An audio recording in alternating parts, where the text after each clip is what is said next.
Alright, let's do our Murder at the Kogetsukan reading. Continuation. Section 5. Let's get in there.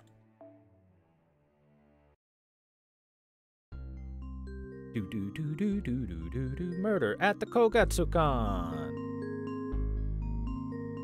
No strange foreigners must figure in the story.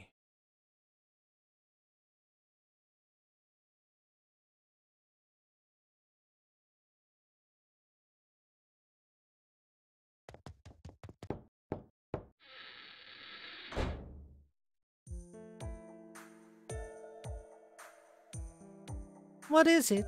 Do you have any idea what time it is? I was having a really good dream, you know. Oh, thank goodness. You're all right.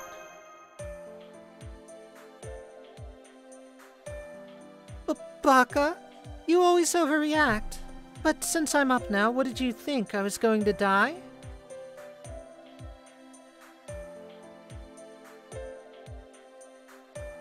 Baka? Now I see. You think someone here wants to put an end to the engagement.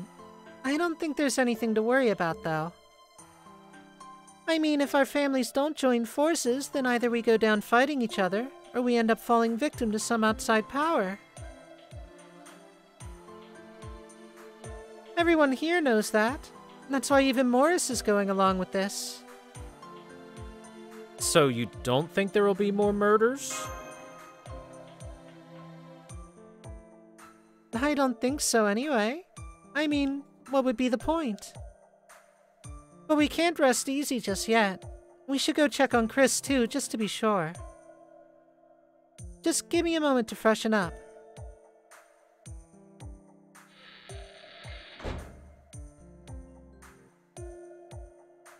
A moment to freshen up, you know what that means, guys.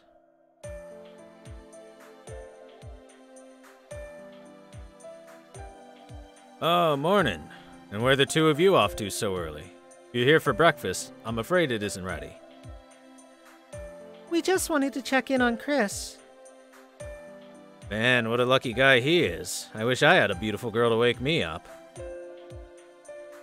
Anyway, that works out nicely. I was just wondering when he'd be getting up.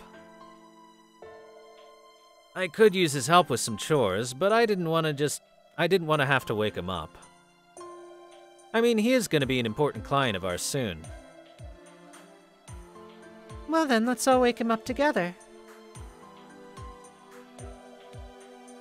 I think this was his room, right? Good morning, Chris. Are you up yet?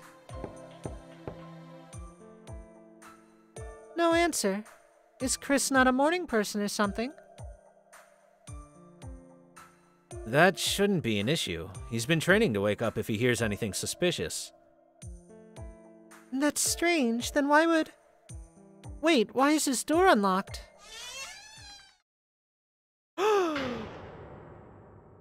He's dead. Chris, no, he can't be. He's definitely gone. His body's already cold. I guess he died sometime around midnight. I'll go get Dr. Hawthorne. I want to get his autopsy over and done with before everyone else shows up.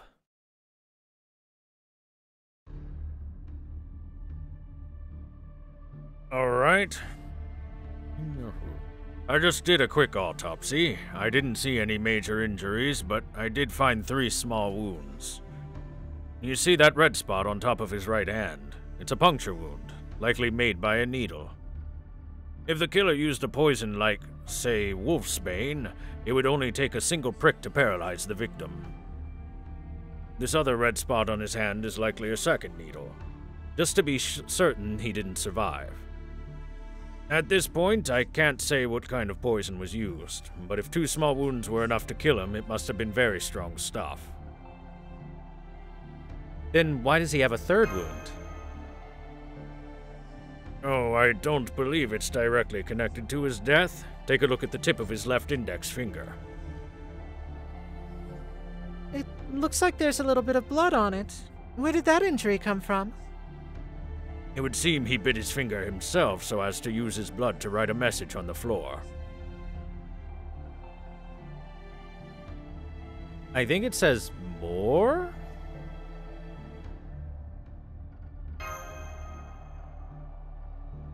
That's what it looks like to me, too. And though I don't know what it could mean.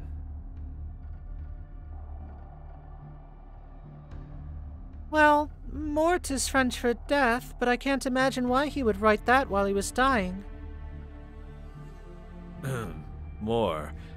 I wonder if, What is it, Wu? Nothing, just thinking out loud. Chris can hold his own in a fight. He'd never let someone else get the better of him that easily. That assumes this was a fight. What if he merely shook the killer's hand? If our culprit had palmed a poison needle or the like, a simple handshake could be fatal. Wu, it might be kind of rude of me to ask this, but... What is it? Go ahead, I won't be offended. Well, whoever killed Chris must have been someone he knew well enough to let his guard down, right?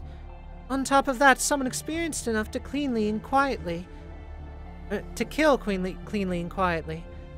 You're the first one who comes to mind. Now I gotcha. Well, you're not wrong. But let me show you something else then. Up. How did you do that? It's an illusion. All I'm doing is moving fast enough that you can only see the after images. I have to move this fast if I'm going to see to everyone's needs. If you can do that, then what can't you do? It's true, there's pretty much nothing I can't do. I probably shouldn't say this in front of guests, but if I wanted to, I could kill everyone here in about the time it'd take you to snap your fingers. Oh my. But don't worry, I wouldn't actually do that. I gave up the assassination business a long time ago. But I'll certainly say this much.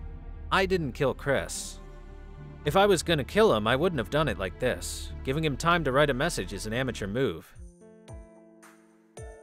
Good point. I believe you, Will. Thank you, Miss Juliet. It looks like Chris left another message. Take a look at this. A pocket watch? It looks pretty old. It is. Sis gave it to him. He polished it every day. Always made sure it was in good working order, too. It stopped at 11:25, though, and the glass is cracked. Looks like it's broken. Right. Chris took really good care of it, so there's no chance of it just having randomly broken last night. Especially since it was built to last. I'd bet anything he broke it himself on purpose. To tell whoever found him what time he met with the killer? Exactly. So, then that would mean he met with the killer in this room a little before 11:25 last night. That'd be my guess. If the killer had killed him somewhere else and moved his body here, I'd have noticed that happening. And that will make everyone's alibis important to figuring out who our killer is. For my part, I was playing poker with Aaron, Adamska, and An last night. We started around 10 o'clock and kept going until about 3 in the morning. We did take a few short breaks, but nobody left the room for long. It was a damn good game.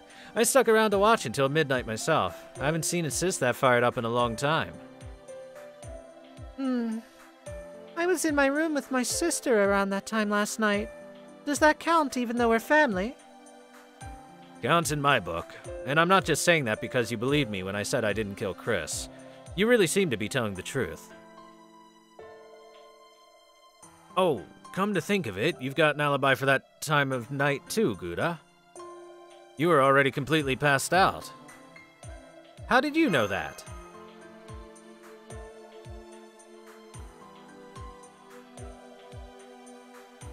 Oh, that's easy. Our poker game was in the room next to yours. Hard not to hear you snoring. But I'll leave the alibi stuff up to you. You're the detective now, right? I hate thinking up alibis and that sort of thing. You do?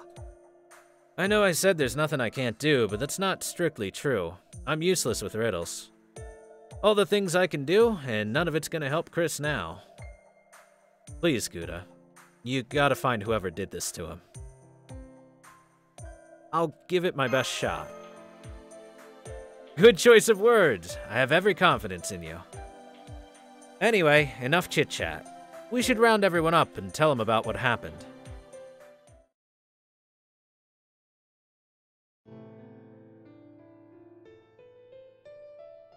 By the time we got to Chris's room, it was already too late.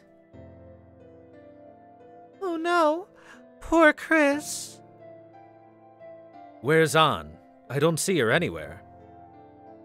She's carrying Chris down to the basement, which is serving as our mortuary for now.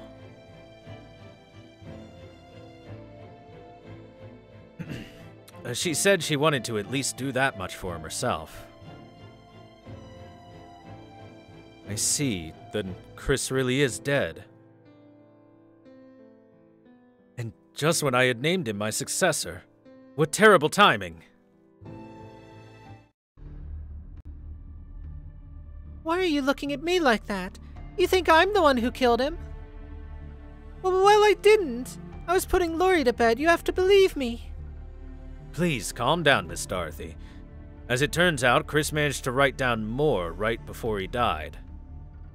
He didn't get to finish his message, but it still seems more than likely that it's a clue as to who killed him. And there is someone whose name starts with M-O-R here, isn't there? More? You don't mean Morris? I don't see how it could be anyone else. So you're saying Morris killed Chris, is that it? I'm just saying it's possible. He might still be hiding outside somewhere.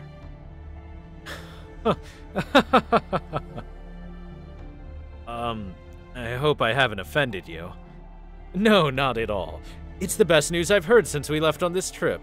As long as Morris is alive, the Goldie family still has a bright future.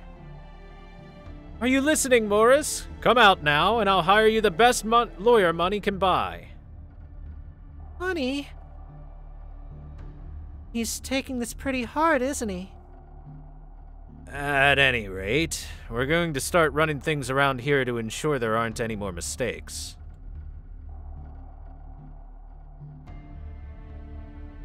That doesn't mean we're going to start locking you up in your rooms or anything, but if you want to stay alive, I'm going to ask that you follow our instructions as much as possible. Hey, Gouda, please don't die, okay? It's fine. I wouldn't die even if you killed me.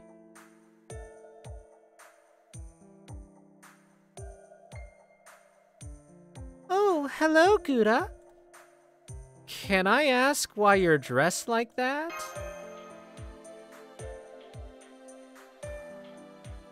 I just wanted to go for a little swim since we came all the way to this lovely resort and all.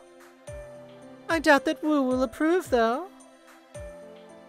By the way, did anything unusual happen around bedtime last night, Miss Violet? Miss Violet? Well, that's a strange question. No, Mother turned in early last night. I think it must have been around 10, maybe 11. I'm sorry, I don't remember the exact time.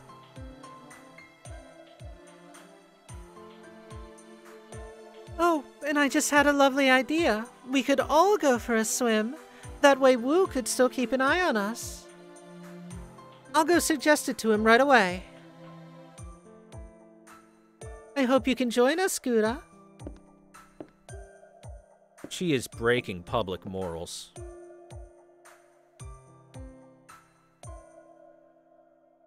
I'm glad that we could come to an agreement.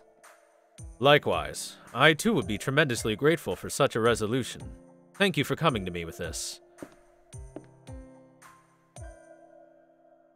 Ah, it's you. Thank you for being such a good friend to Juliet.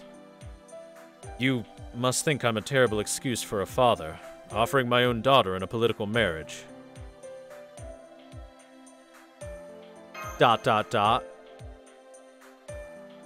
It's okay. It's the truth. And while we're on the subject, I'll admit I'm a terrible leader too. I'm a coward. But it's because I'm a coward that I can tell which way the wind is blowing. I saw that if I didn't do something, the Violet family would have no future whatsoever. If we didn't suffer heavy losses in an all-out war with the Goldie family, we would only end up falling prey to a powerful enemy from elsewhere. That's why I came to the conclusion that an alliance with the Goldie family was our only option for survival. I never had anything going for me besides my family name. I was never cut out for this world. I was just lucky enough to receive an offer for an arranged marriage with the Violet family's daughter. I was intoxicated by her beauty at first sight, and it wasn't long until we were married. I thought there was nothing I couldn't do as long as it would make her happy. That was what let me do my best at a job that was frankly beyond me for the next 20 years. But now, I'm the head of the whole Violet family. I have to think about what's best for my children and for my subordinates. My wife was against this idea, but for once I went against her wishes, especially since Juliet agreed to go ahead with it. Did she, though? You really do know her well. I'm actually relieved. As it turns out, Dorothy just came to me with an interesting proposition. If Aaron agrees to it, it should solve all of our problems. But then I guess there isn't much point in telling you about this. Just forget I said anything. The point is, if all goes well, Juliet will be free. I'm sure you want that just as much as I do. Now, if you'll excuse me, I need to think of a way to convince Aaron.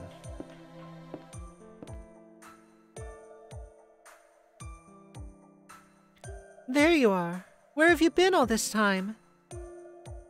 Just gathering information.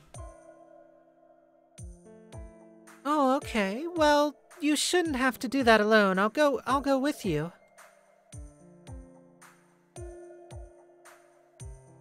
Miss Juliet does a convincing job of playing stoic, but she was really worried about you. You didn't need to tell them that. Oh, I just remembered. Miss Ava suggested we all go to the beach after we've had lunch. Well, I guess we could use a breather given the circumstances. I'll go ahead and whip something up for lunch now. I think I'm getting sleepy. Hey, you're looking kind of drowsy. Go ahead and catch some Z's if you want. I'll make sure to wake you up. Feel free to stretch out on that sofa over there.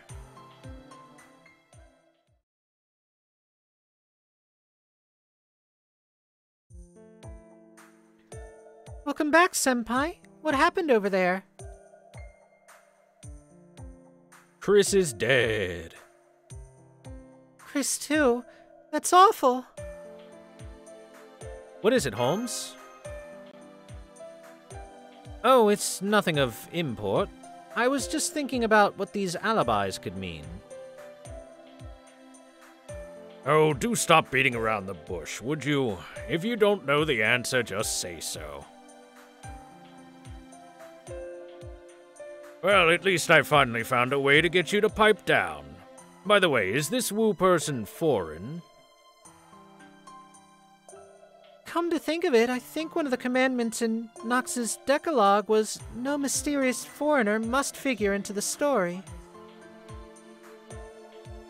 Does that have anything to do with this?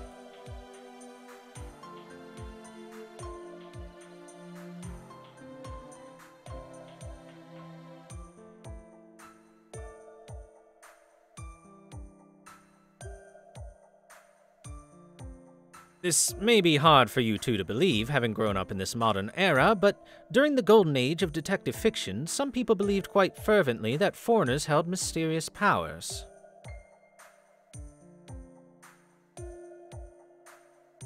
I have no way of knowing what Nox may have truly meant by that maxim, but thinking conventionally, I would think it means to not rely on beings with unknown abilities, foreign or otherwise, to connect your story's dots. In that sense, we can take Wu at his word and strike him from the list of suspects. No bland, uninspired case where just about anything goes would ever fall into the lap of a detective such as myself. That's true. A mystery relying on cheap tricks and bizarre gimmicks isn't really something anyone would enjoy solving, is it? Though I will say that I had a number of foreign connections myself. Would you mind bragging about your connections in the East End another time? At any rate, I'd like to focus on Chris's dying message. You mean the more he wrote in his own blood? Indeed. I can certainly understand wishing to leave behind an accusation of one's killer once death is certain. But we do not yet have enough information to be certain that Morris is what he meant to write. Though it is only 6 letters, that may have been too much to write out while he was at death's door. I guess so. I know that if I was a murder victim, I might try to write some hint as to the killer's identity. Does that mean you've already figured out what the message really means then, Holmes? I have a hypothesis, but there would be little point in voicing it now. Would that be because you lack confidence in it, or because of what you suspect still lies ahead? Interpret that as you like. I merely want to avoid coloring our impressions before we have all the data we need to resolve this case. My job is to reveal the truth, after all, so where possible, I would like to deal strictly in facts. Besides, the only one who truly needs to know how valid my deductions are at any given point in time is myself. There, you see, this is exactly why I can't stand detectives. You care more about how you plan to solve this case than you do about the well-being of the people fearing for their lives. I dare say if anyone here is a cold-hearted villain, it is you, not I. Need I remind you, Professor? I was never the architect of any mysteries of my own, particularly not any involving murder. There's actually one other thing I've been wondering about. What is it that Dorothy could have proposed to Adamska? Oh, that? Well, that mystery is not nearly so difficult. One simply need consider the difficult position Dorothy is in and her tempestuous nature to arrive at the answer. Though, of course, it will mean little if Aaron refuses to go along. Uh-oh, sweepy time. I'm getting sweepy again. Ah, it would seem that we are once more out of time. Very well, one last word of advice. Now that Chris is dead, this game is well and truly afoot. Do not let your guard down.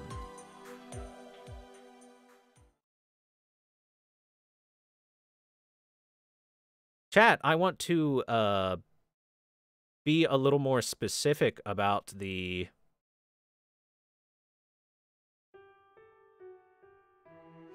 quote from Knox. It's not "no strange foreigner," it is specifically "no Chinaman must figure into the story." Because at the time, there were some pretty racist depictions of Chinese people being extremely mystical and solving all problems and stuff like that. I suppose they must have censored that little quote a little for the NA version. Hell, maybe they did for the JP version as well, but I doubt it. Alright. Now that our little interlude is done, let us head to Section 6. Oop.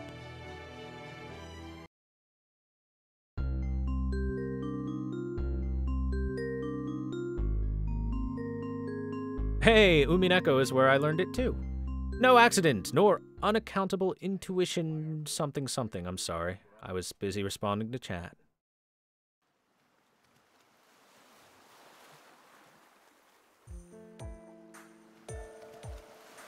Oh yeah, time for a beach episode.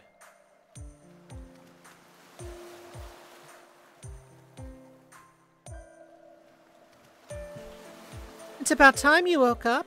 You missed lunch entirely, you know. What is this place and how did I get here? This is the beach, obviously. You look so peaceful I didn't want to wake you, so I just carried you here. I've never seen anyone sleep so soundly under a beach umbrella before. Must be nice. I don't know. I'd say Mr. Aaron and Dr. Hawthorne are giving Gouda a good run for their money. They're both napping after that big lunch. Anyway, you might have missed lunch, but I kept some leftover sandwiches for you if you'd like. So is everyone just out here to relax? Relax? Well, yeah, there's that, but it's also a good way to stay safe. Nowhere to hide so you can see a threat coming from a mile away. And on top of that, this warm weather pretty much ensures that people dress lightly, which makes it real easy to tell if they're carrying a weapon. Of course, you could still probably hide a tiny poison-tipped needle.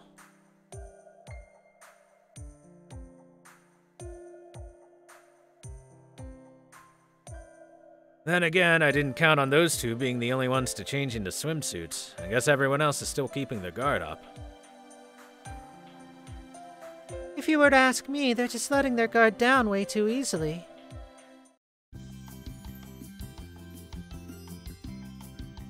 Come on and join us, Juliet. The water's great. Hey, just how old do you think I am? It's been ages since I splashed around like that. Anna, is that so? Because it looks to me like you're just embarrassed to wear a swimsuit in front of Gouda. Shut up and leave me alone. I know I'm not about to let the sun damage my skin. I'll just stay under this umbrella and enjoy a nice little nap myself. You're going to take a nap, even though someone might be trying to kill us? Don't worry, you'll be fine with me here. I'll keep the whole family safe. That's true. I guess we'll be alright with you here, Daddy. You never were much help, though, were you, Daddy? Harriet, just because it's true doesn't mean you have to say it. You and your sister are a lot alike, huh? You think? I know we're technically twins, but we're actually fraternal. I don't see much resemblance myself. Personality-wise, I think she takes after Mother. They're both really free-spirited. I'm honestly kind of jealous. And you get your serious side from me. Sure, Dad. Let's leave it at that.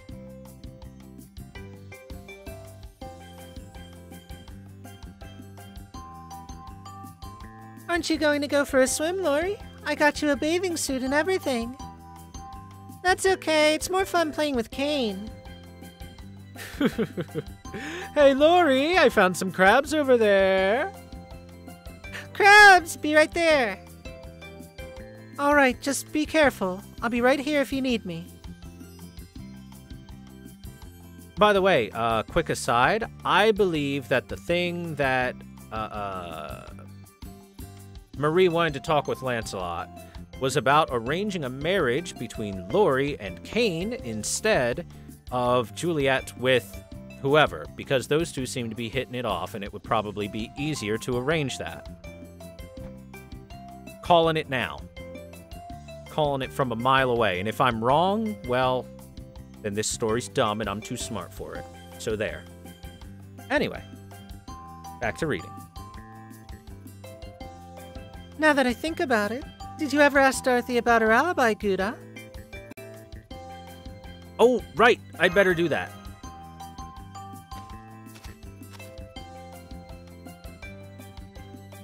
Dorothy, please don't take this the wrong way. You see, we've been asking everyone. What were you doing last night?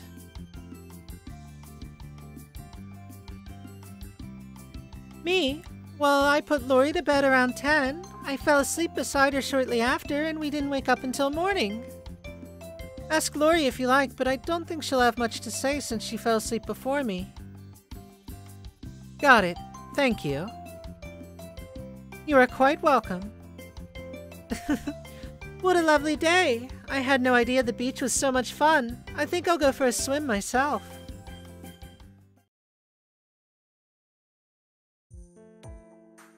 Dorothy sure is in a good mood, isn't she? Of course, she's the second wife. With Morris missing and Chris dead, Lori is all set to inherit control of the Goldie family. Which means her own position in the family is all but secured since she's Lori's mother. I see. That does make sense.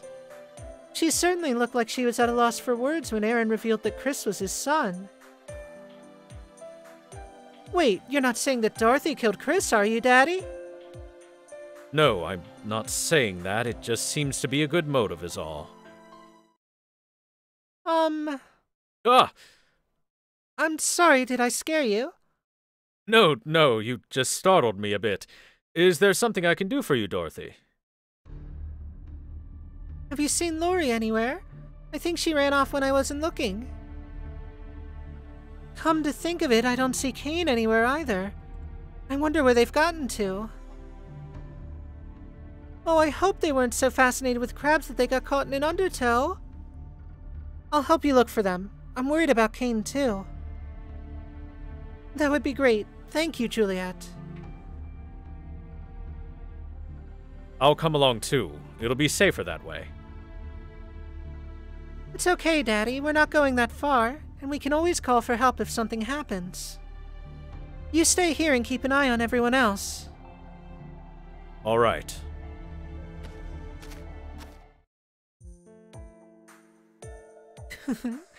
I finally have you all to myself. You do know Adamska's, like, right there? Literally right there. Anna, don't worry about that. Nobody's watching, and it's not like I'm gonna cook you up and eat you. I've been wondering ever since you came along with us, what exactly are you to Juliet? We're just friends. Cough, cough. You're still singing that song, are you? There's no need to try and hide your true feelings now. Even if Morris does show up again, I'm pretty sure their engagement is off the table. Honestly, they're all so stubborn. Especially Juliet.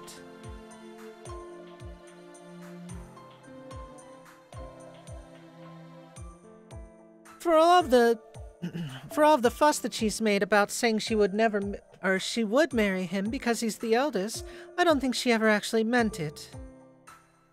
Still, that's what makes Juliet so special. She's earnest, responsible, and sensitive all at once. Which is why I want her to be happy. As long as she truly loves her partner, it doesn't matter what sort of family they're from or what their gender is. Nice covering of bases there. But if you're interested, I'd be happy to entertain you myself. It's a trap.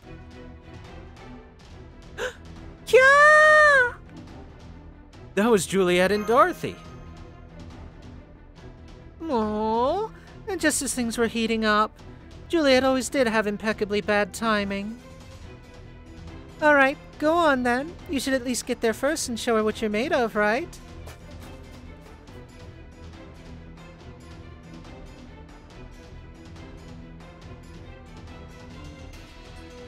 Gouda! There's a dead body over there! These clothes, I think it's... Why did you guys scream like that? Did something happen? Where were you, Lori? You had me so worried.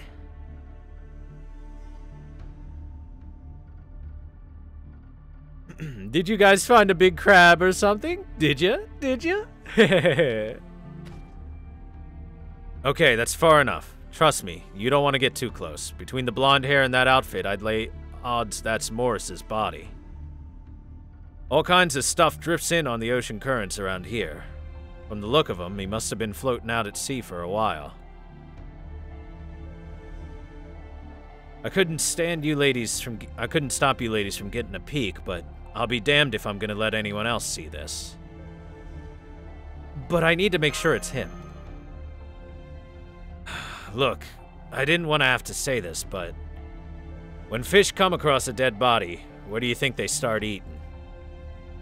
I'll give you a hint. The parts that are the softest and easiest to bite off. I don't know. Where? Eyeballs. The eyes and the lips. Without those, it's pretty much impossible to identify the victim. Still want to take a look for yourself? No, that's okay. I'll take your word for it. Oh, Morris. I'm sorry to ask, but would you all mind going back to the mansion together? Oh, and would you also wake Dr. Hawthorne up and send him here? Of course. Come on, Gouda.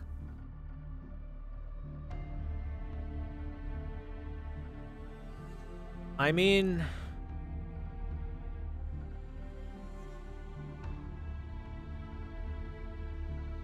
We should still get a look at the body.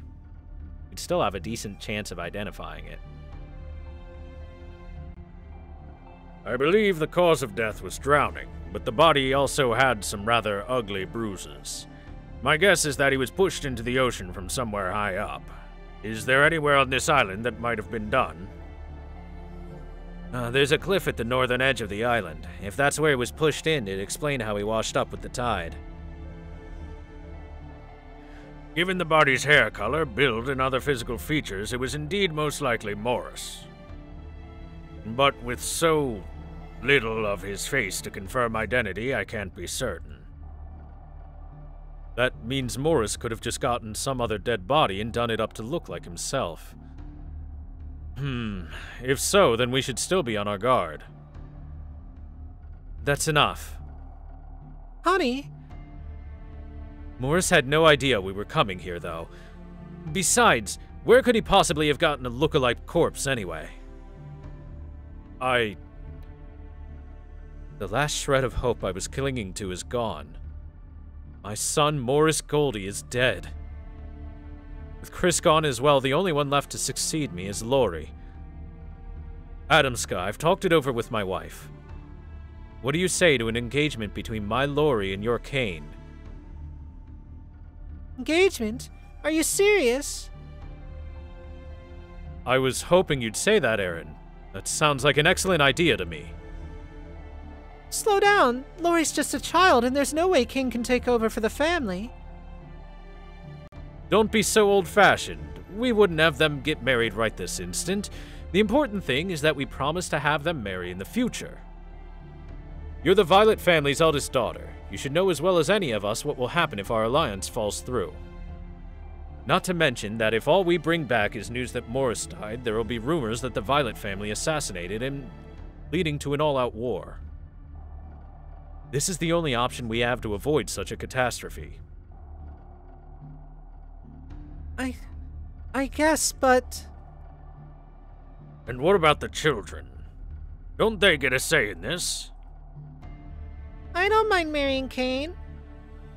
You say that now, but you're still so little. We can reconsider what to do about the engagement once Lori has come of age. I'm fine with that. I don't really get what's going on, but I'm fine with it. I'm glad to see you understand. If only you had a better head on your shoulders. All right then, we'll say that Morris died in an unfortunate accident. Please, don't let my son's death be in vain.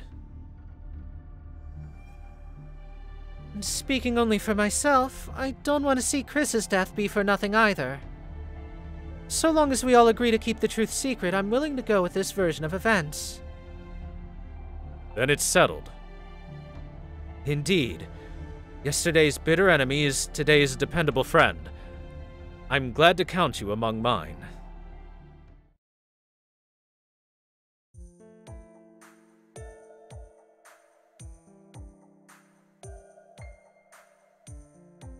Dinner was great, wasn't it? I couldn't even taste it. I'm not sick or anything, I'm just... Ah, it's you two. Excellent timing. I was just searching for a fresh bottle to uncork. Care to join? You're completely smashed already. Aren't you ashamed of yourself? Do I seem drunk to you? I'm actually at a loss because I can't seem to get drunk. Oh, by the way, I haven't taken you to bed before, have I? Ugh, you're just as gross as Morris was. My apologies. I've been with so many women, it's impossible to keep track of them all. I must have confused you with one of my myriad one-night stands.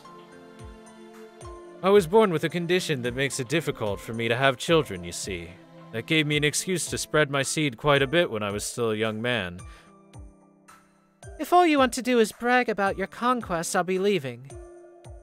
Oh, yes. Sorry about that. But I did settle down after Lori was born. I came to understand how reprehensible my behavior was. Even if you feel bad about it now, it certainly doesn't change what you did. Yes, you're right. Perhaps losing both Morris and Chris in such quick succession is the punishment I deserve. I didn't mean it like that.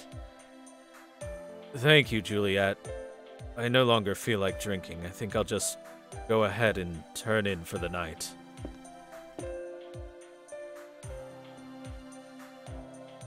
I mean, he may be a bit of a reprehensible guy, but two of his kids just kind of died in the same day, so I can understand the drinking. Hey, Gouda, why don't we go get some night air?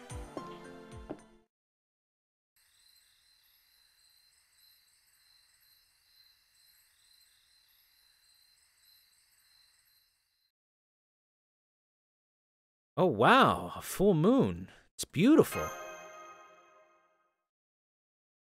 Yeah, it's so bright it's almost dazzling.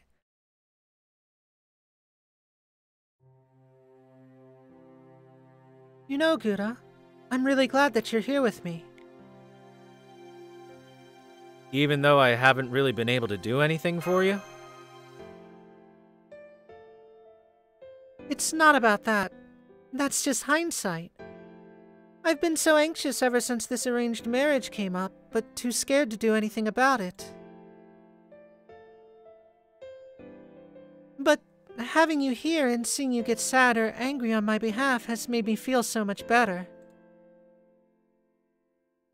Besides, you stayed with me after all my other friends left, and that's meant so much to me. Even if I had ended up married to Morris, I think I could have handled it just knowing that you were there for me. The engagement may be over now, but I'm still so grateful to you for everything. Thank you, Gouda. Stena route secured. Hey, can I tell you something else? No! You can't do this. It was time. The next scene was the good scene. You can't do this. You can't make me sleepy again. Huh? What's wrong? Gouda? Gouda?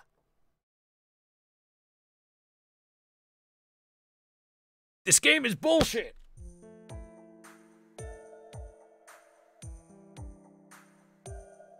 This close. The next scene was going to be interlude in the best way of spelling it. Sigh. Ah, good. It seems you're still alive. So, what happened this time? Well...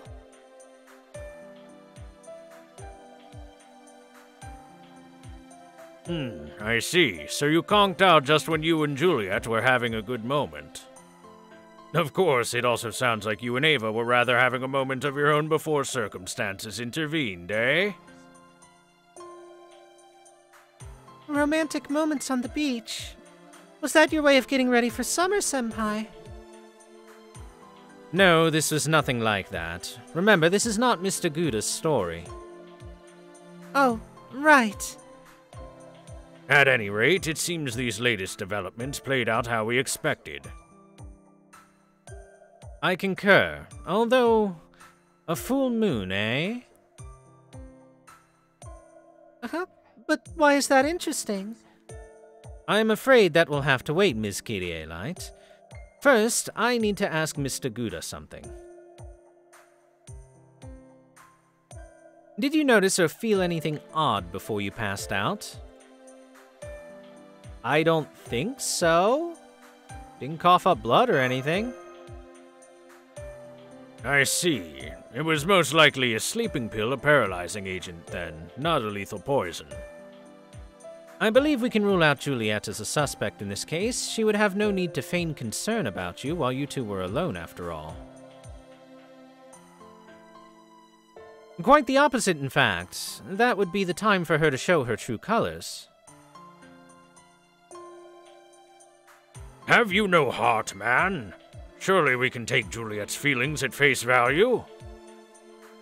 I only mean that I would not consider someone's sex as a factor in determining whether they can be trusted. I must say, though, that I never thought to see the day when a criminal extols the virtue of trust. I still don't understand why Senpai was targeted. Was it also just a spur-of-the-moment decision? I expect it is a natural consequence of the investigation. The two families may have finalized their alliance by betrothing their children, but having the killer's identity remain a mystery is sure to create tensions. More importantly, the killer will not want to live in constant fear of discovery, so a scapegoat would solve both of those issues nicely. As an outsider, Gouda is the obvious choice. In which case, the killer may mean to kill Gouda and frame him for their own crimes.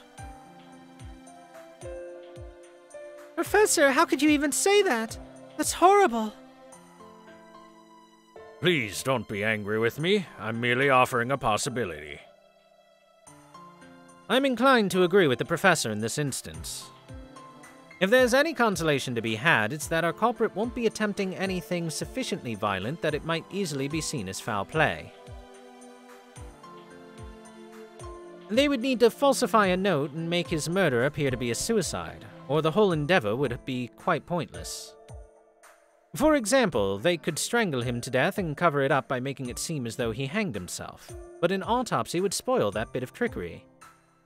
Then again, if the culprit were the one performing the autopsy, then such a cover-up would be quite easy. Don't you agree, Professor? You do understand that Dr. Hawthorne and I are quite separate people, yes? Having said that, I hope you will not hold it against me if he does turn out to be the killer.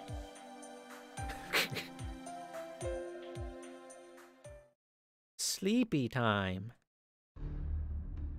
Senpai. Well now, it seems he's finally reached the point where he simply falls asleep without any premonitory signs whatsoever. Of course, if Gouda is still falling asleep, that must mean the person he's inhabiting is still alive. At least we can be happy about that. Wouldn't you agree, Detective?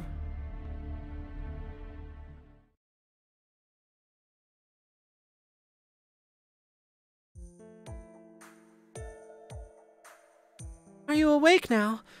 Thank goodness. I was just about to go get Dr. Hawthorne. Did you carry me here all by yourself? Uh-huh. I'm completely exhausted. I don't even know how I did it. I bet I'm gonna be really sore tomorrow. I thought about just leaving you on the beach to call for help, but I couldn't leave you out there at the mercy of the wolves, or the killer. Thanks, Juliet. Don't worry, I'm fine now. I guess so. Then would you walk me to my room? Been invited to the room. Go, go, go, go, go. I still have no idea about what's really going on in this case. But as Senpai's support team, we need to figure out some way to help him crack it. My apologies, but there is something I need to take care of immediately. Do hold down the fort while I am gone, will you? Holmes? I fear I truly don't have time to explain right now. Feel free to direct any questions to the professor. The full moon, eh? Quite so, Professor. Alright, tell me, Professor, what was Holmes talking about? I must admit that solving plots is not really my forte. I'm more in the business of creating them. And my own strong preferences make me decline to explain what that crackpot may be thinking. But for you, young Mash, I suppose an exception can be made.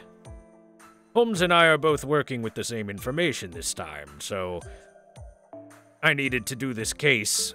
All I needed to do this case was fit those pieces of the puzzle together. We would naturally both arrive at the same conclusion unless he were delirious with fever or the like. Then you know where Holmes went, Professor. You both mentioned the full moon. He's not planning to go there, is he? No, Mash, don't be silly. Although I imagine Holmes might find the notion amusing. I'll explain about the moon in due time. Unfortunately, Gouda was only awake for a short while this time, so we were unable to warn him. That's true. There was something I wanted Senpai to look into as well. Oh? And what might that be? Well, nobody's come out and said it, but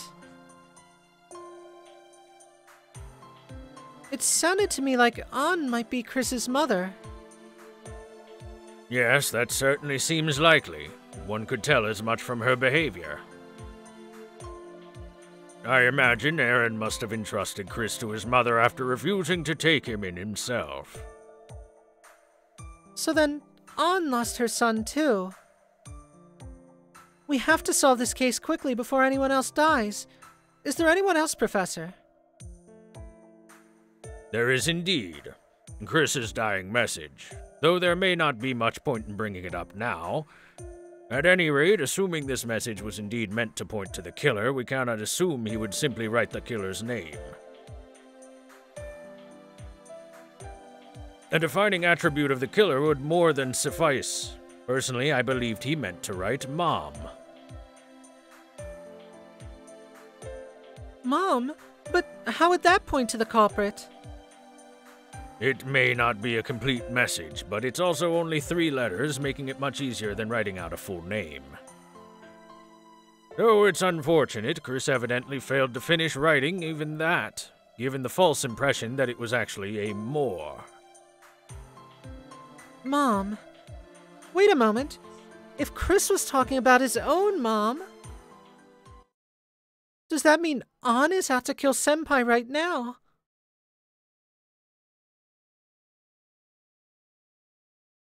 Well, good night, Gouda.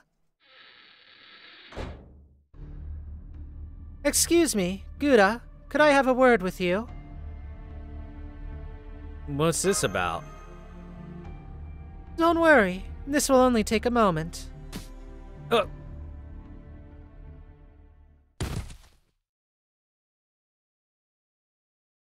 Oh, good cliffhanger. Dun, dun, dun.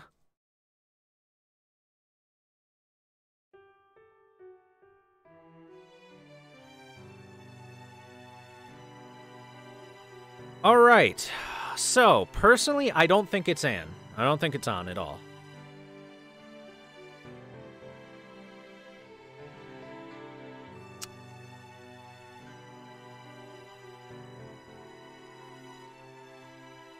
I never thought it was Morris either, especially now that we have a body that fits Morris there. So, let's think. That leaves, if it is a mom, the choice between Marie, God, I forget her character's name, who has now got an actual motive, and Raiko.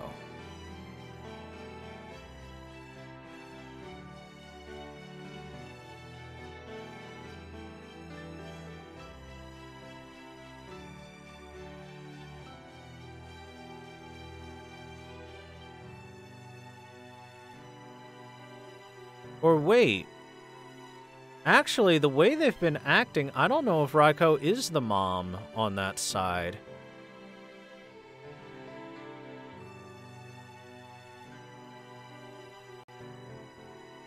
Dorothy and Ava, yes, thank you. You know what? I don't think Raiko's the mom because, with the way everyone's been acting, Raiko even said, okay, Raiko made no attempts to hide hitting on us at the beach next to her quote-unquote husband, who also seemed to have no problem with it, even though he was right there. Raiko said Mom had no problem with this, yada yada. I feel like maybe Harriet is the mother, aka Uriel, and Raiko is the younger sister. And they're just playing up the breast size to try and trick us into her being the mother. Also the fact that she's a mama. And you know what? Oh, I have ideas now. Oh boy, do I have ideas of possibilities. If it's like that, then there's a lot of things that can happen.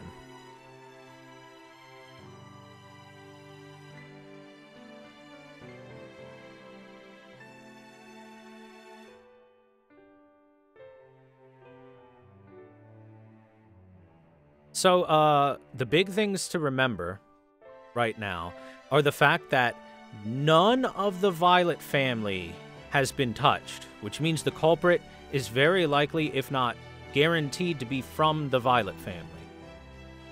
Second, the only ones that have had anything befall of them and murders befall of them have been the ones who have been set up to marry Juliet. With the exception, of course, of the detective. Third, when talking about the younger sister, there has been no exact, name presented for that, or anything like that. All that was said was that Juliet says that she wishes that she was a bit more carefree like her sister and mother, who seem to take after each other. So there's been no confirmation of that, which means it's possible Harriet's the mother. It's possible Uriel's the mother while Raiko is the little sister. Which means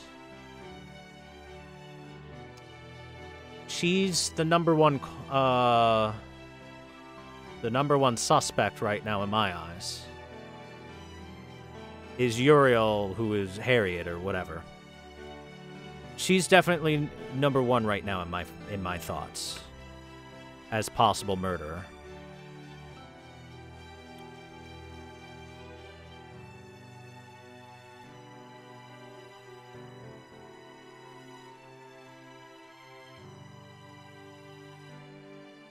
Now I have to think about the alibis.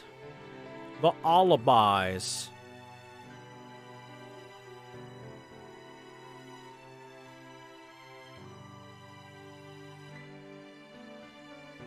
How airtight are they?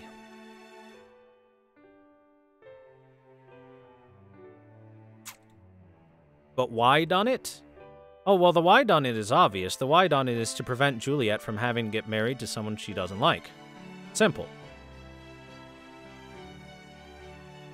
The other possible why done it technically could be to, Oh, actually, it's super simple. It's super duper simple. It's not only a combination of that, but the primary reason is probably to have the patriarch of the family be from the Violet family. By getting rid of the two male possibilities, they're left with only a female on the Goldie family. And if this is anything like how things are normally run in this kind of situation, the patriarch is the one who holds the real power. So the patriarch being from the Violet family now means that the Violet family is the side with the more power once the merger is complete.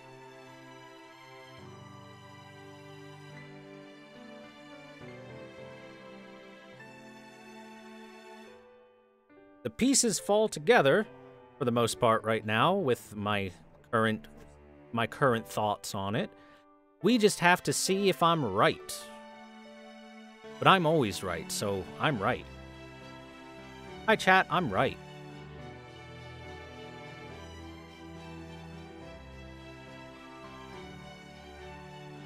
So yeah, the way I've got this in my head right now, the culprits from the Violet family, probably the mother from the Violet family. The motive is to A, have the eldest daughter not have to marry someone she doesn't love, and B, have the lion's share of the power from the Violet family side as opposed to the Goldie family after the merger, allowing them to maintain control. I think things sound good. We'll have to find out next time how right I am. I bet I'm the rightest right ever. I can see it coming a mile away.